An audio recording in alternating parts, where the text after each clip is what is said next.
So a couple of weeks ago, I did go to Too Many Games, a big video convention here in the Northeast, and I went there looking to pick some titles up. Yes, in fact, I did grab some GameCube games, but I actually left there with some things I wasn't necessarily expecting to pick up, and that's what we're going to go over today. Some of the stuff I managed to grab over at Too Many Games. So if you guys enjoy these videos, make sure that like button and subscribe if you're new here to the Spawn Wave channel. Okay, we're going to start with the Game Boy Advance game that I picked up, Legacy of Goku 1 and 2. It was released here as like a compilation cartridge. Obviously, they went like Legacy of Goku 1 and then 2, Boo's Fury and all of this, but while Boo's Fury was my favorite one out of the series, Dragon Ball Z Legacy of Goku, the entire series is a lot of nostalgia for me. Really enjoyed playing it back in the day on the Game Boy Advance, and I've been meaning to go back to it, even though I know it hasn't aged the best, but having like the Game Boy player on the GameCube and going through that, or even GBI, I thought it'd be a lot of fun to check it out. So I saw it there, thought I'd pick it up for the collection. Now the next couple of pickups are actually gonna be giving away some of the ideas I have for videos coming up, which includes the Game Genie. I thought it'd be fun to do an entire video just going over some of the different Game Genie cartridges, like these, like this is for the Game Boy, and sort of how they work, open them up and all of that. This one was kind of cool because, well, a page is coming out of it. It did come with the book. So back then, you would basically rely on the little books that would come with these, or the ones that you would buy, like the cheat code books, in stores, because at this time, people weren't exactly online on like different forums and stuff necessarily, just sharing codes. Later on in the 90s they were, but like at this point you were pretty much limited to word of mouth on the playground, or these terrible little books that kind of break apart that came with it. And of course, to go along with that, I also found the Game Genie for the Game Gear. So this does have one of those books. Again, a common theme for Game Genie. I think they basically did this with the different handheld ones, because I also picked up the Game Genie for the Super Nintendo, and you'll notice there is no little book with this one that's inside of it. This is from apparently Cash Converters. That's not like where I actually bought this one from, but it's also fun to see kind of the labels. I actually got this one at a good price, and probably helped that it wasn't exactly the cleanest cartridge at Too Many Games, but still, it was good just to get more of the Game Genie cartridges to sort of do a video on. I think this will be a lot of fun when I get around to it, we open these up and take a look. I know most people bought the Game Shark to basically hack up Pokemon.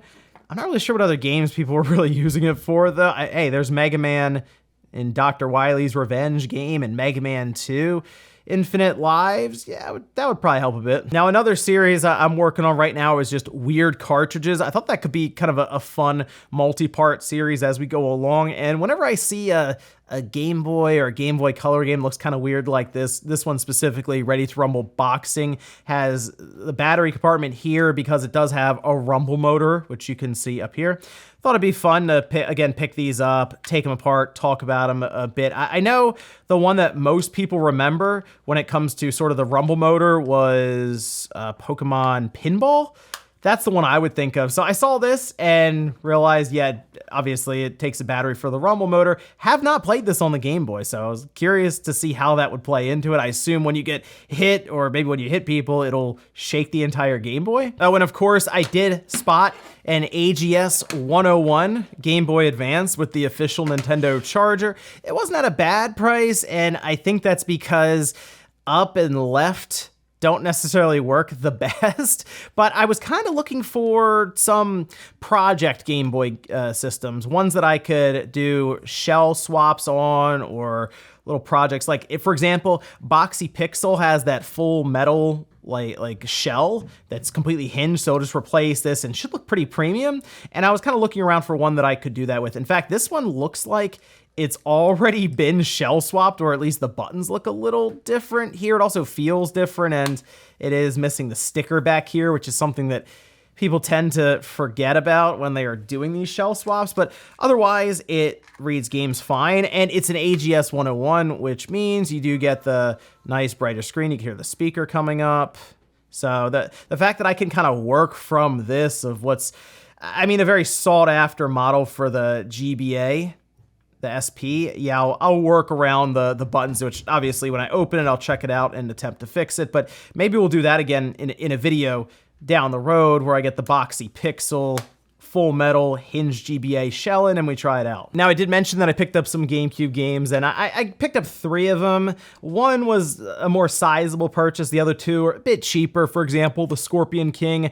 I've never played this. I didn't have it in my collection, so that was the main reason. I was like, let's just go ahead and grab it. Obviously, to go alongside with the Scorpion King movie. And looking at the back of it, it definitely looks like a 3D action platformer of that era, and I don't mind that. I think while they probably haven't aged the best overall, especially obviously visually, presentation-wise, all of that, they can still be pretty fun. Like, I'll still go back and play Prince of Persia, Sands of Time on the GameCube, and I think it's still a blast, right? So I don't know if I'm going to spend a ton of time with this one, but I will boot it up and just try it out and see how this one went. It was complete and everything. The disc looks fine, so good news there. Then the other cheap game that I got was Tomb Raider Legend. I actually picked this up at the same booth that I grabbed the Game Gear Game Genie, and it was one of those situations of, I'm gonna pick this up, can you throw this in and make it cheaper? Because it doesn't have a manual inside, right? So I'm missing that.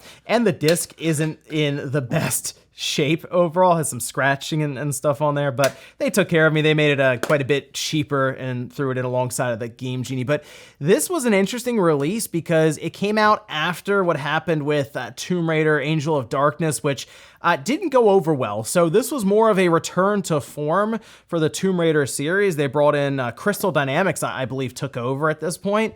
And I thought they created a pretty good Tomb Raider game, all things considered, again, coming off of Angel of Darkness, which did some damage to the franchise. So I didn't have it on the GameCube. I believe this was on the Xbox 360, and I think that's where I actually played it back in the day. And since then, it's also, I believe, been moved to the PlayStation 3 and all of this, but Tomb Raider fan, so thought I'd at least grab Tomb Raider Legend. And then finally, the sizable purchase, I guess you can say, Sonic Adventure 2 Battle Complete. This game continues to go up and up and up and up in price. I kept putting it off because I have this loose and the disc barely works. Like, it's one of those situations of you have to turn the system off, turn it on, have it try to read over and over and over again, and eventually it'll kick through and at least get you into the first level. I said, you know what, I want to have Sonic Adventure 2 Battle Complete because there's a lot of nostalgia there for me. And this one is like extra complete, has the register online, little pamphlet piece of paper. The disc looks perfect. Like, there's barely a scratch, if at all, on this thing.